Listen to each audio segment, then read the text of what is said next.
भागामध्ये जी दहिसर नदी आहे त्या दहिसर नदीचं पाणी पावसाळ्यामध्ये श्रीकृष्णनगर, त्याच्यानंतर धोबीघाट, शांतिवन, दौलतनगर या संपूर्ण परिसरामध्ये आतमध्ये घुसायचं आणि लोकांचं अतोनात म्हणजे करोडो रुपयांचं नुकसान त्यावेळेला होत होतं.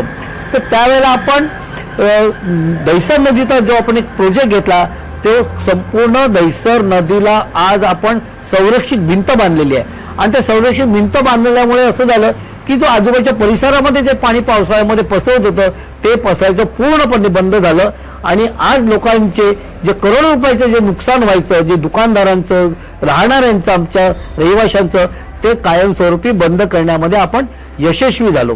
त्याचप्रमाणे जो दहिसर नदीवरचा जो ब्रिज आहे तो अत्यंत जुना होता आणि त्याची जी रुंदी होती ती अत्यंत कमी होती, लांबी कमी होती. तो हा एक महत्त्वाचा प्रोजेक्ट आपण या ठिकाणी केलेला आहे. दहिसर नदीची रुंदी आणि लांबी वाढवल्यामुळे जे पाणी जी जात होतं, अडथळा येत होता पाण्याला, तो अडथळा पूर्ण निघून गेला आणि आज आपण पाहिलं असेल की दहिसर नदीवरचा जो आमचा श्रीकृष्णनगरचा ब्रिज आहे अत्यंत मोठा, लांब आणि आता त्या ठिकाणी आपण मध्यभागी बेट तयार करतोय.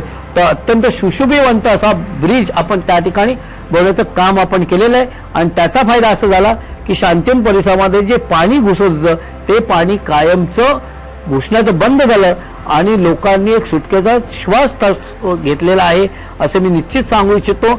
आज त्या भागातली सगळी लोक पावसाळ्यामध्ये रात्री शांततेने त्यांना झोप लागते, नाहीतर त्यांना त्या ठिकाणी झोप येत नव्हती. पाऊस पडला की त्यांना वाटायचं कधी पाणी भरेल आणि कधी आमचं नुकसान होईल असं त्यांना होतं. पण त्याच्यातून सुद्धा आपण कायमस्वरूपी आपण मार्ग काढलेला आहे हे मी निश्चित सांगू इच्छितो.